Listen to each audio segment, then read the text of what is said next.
کیا دنیا میں یہ بھی انداز بھی ہے کہ روڑے مارے تو عبادت کا ثواب ملے؟ آپ میری بات کو سمجھنا یار، روڑے مارو، روڑے کون مارے؟ حاجی صاحب مارے، ایک دفعہ مارے، کہا نہیں 3 دفعہ مارو، 3 دن مارو، آؤ روڑے مارو۔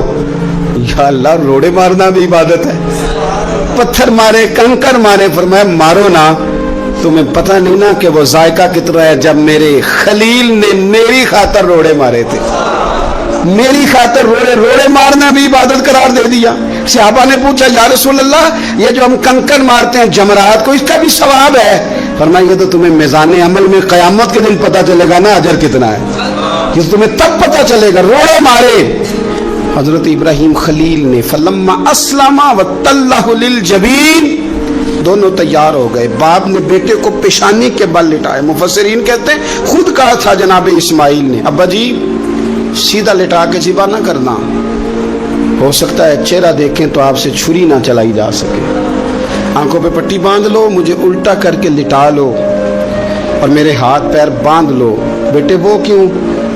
کہا آپ والد ہی نہیں پیغمبر بھی ہیں، پیغمبر بھی جد الانبیاء ابو الانبیاء ابراہیم خلیل، ایسا نہ ہو کہ میں موت آتے وقت تڑپوں تو کچھ خون اڑے، تو میں اللہ کے نبی کی بے ادبی نہیں کرنا چاہتا، مجھے ذرا باندھ لے۔ باپ نے بیٹے کو باندھا، چھری پکڑ لی اور گردن پہ چلائی، فلما اسلم وتلہ للجبین۔ آپ کبھی مزہ تو لے ان آیتوں کا۔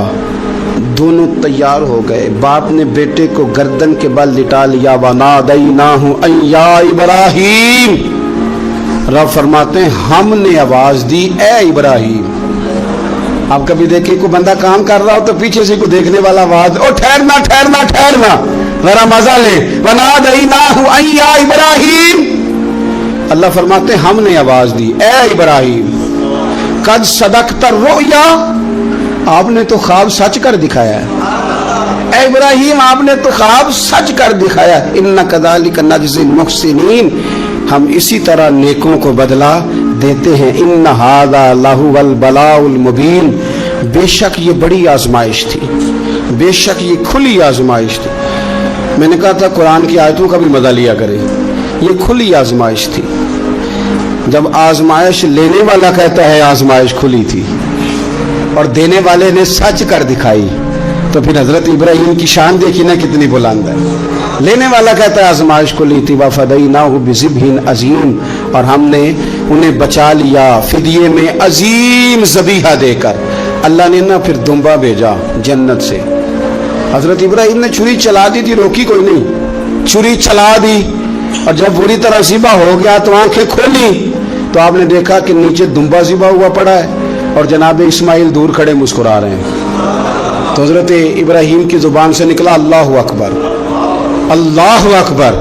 آپ کی بات سن کے جناب اسماعیل بھی پکارے اللہ اکبر، اللہ اکبر۔ یہ لفظ سنے تو حضرت جبریل بولنے کہنے لگے لا الہ الا اللہ واللہ اکبر۔ جب انہوں نے یہ کہا تو حضرت سیدنا ابراہیم پھر بولنے کہنے لگے اللہ اکبر وللہ الحمد۔ اللہ کو یہ لفظ بھی بڑے پیارے آئے۔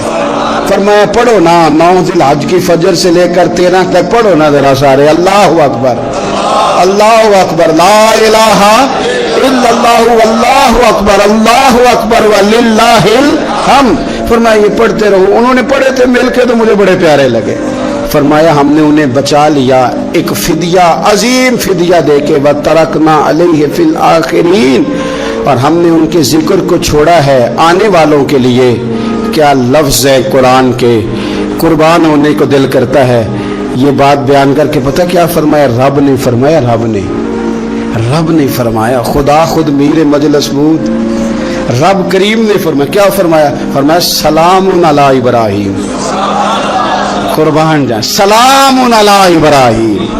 کیا بات کہاں ختم ہو رہی ہے، کہاں پہنچ رہی؟ کیا انداز؟ سلام علی ابراہیم، فرمایا سلام ہو ابراہیم پر، سلام ہو ابراہیم پر، سلام ہو۔ حضور فرمانے لگے غلاموں یاد رکھنا قربانی حضرت ابراہیم کا طریقہ ہے، یہ وہ طریقہ کبھی بیٹے بھی کسی نے ذبح کیے، لے آئے میدانوں میں بیٹے ذبح کرنے، لے آئے میرے نبی پاک سید عالم صلی اللہ علیہ وسلم نا شوق کرتے قربانی کا. بڑی پیاری چیز کوئی ہو نا تو بندہ کہتا ہے بڑی پیاری بڑی لاڈلی, کہتا بیٹا یہ چیز ہے تیری طرح سنبھال لینا. بڑی قیمتی چیز ہو تو بندہ بیٹے بیٹیوں کہتا ہے آؤ نا تمہیں دکھاؤں. رسول پاک علیہ السلام فرمانے لگے اپنی لاڈلی بیٹی سیدہ فاطمہ الزہرا کو, حضرت زہرا پاک رضی اللہ تعالیٰ عنہ سے کہا فاطمہ ادھر آؤ, اپنی قربانی کے پاس آ کے کھڑی ہو جاؤ, میں تمہارا جانور ذبح کرنے لگا. اس کے پاس آ کے کھڑی ہو جاؤ, میں ذبح کرنے لگا ہوں, پاس آ جاؤ. ہمارے ہاں نا کاکروچ دیکھ کے چیخ مارنا فیشن ہے, چھپکلی دیکھ کے ڈر جانا فیشن ہے, جوان آدمی کو چوہے سے ڈر آتا ہے. تو میں نے کہا میاں تو جہاد کیسے کرے گا؟ اوہو بکرا ذبح ہو رہا ہے, پیچھے ہٹ جاؤ پیچھے ہٹ جاؤ. کیوں جی؟ کہتے میں پڑھا لکھا جو ہوں, میرے وہ پیسے جو ہیں. کیا بات کرتے ہیں آپ؟ دنیا میں سب سے نازک اور لطیف جسم میرے رسول پاک کا ہے, اور حضور اپنے دست مبارک سے جانور ذبح کرتے تھے.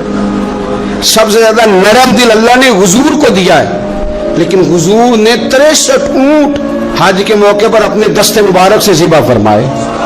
یہ کیا بات ہوئی؟ کس طرف چل گئی قوم؟ ایک آدمی کو نبی پاک صلی اللہ علیہ وسلم نے دیکھا تو اس نے ایک پیر بکری کی گردن پہ رکھا ہے اور اپنے ہاتھوں کے ساتھ نا چھری تیز کر رہا ہے. حکمت سے بھرا جملہ میرے نبی پاک کا. حضور فرمانے لگے تم اسے 2 موتیں دینا چاہتے ہو؟ ترغیب و ترہیب میں حدیث میں 2 موتیں دینا چاہتے ہو, کیوں نہیں تم نے پہلے ہی اس کو تیز کر لیا؟ 2 دفعہ مارنے کا کیا مطلب؟ اچھی طرح سے آپ جانور کو خریدیں, اچھی نیت سے لے کے اچھی طرح ذبح کریں, اور خود آپ پارٹیسپیٹ کریں. جب یہ کام ہو رہا ہو آگے بڑھیں, صحیح کر کے ذبح کریں اور پھر اس کو اچھے طریقے سے تقسیم کریں.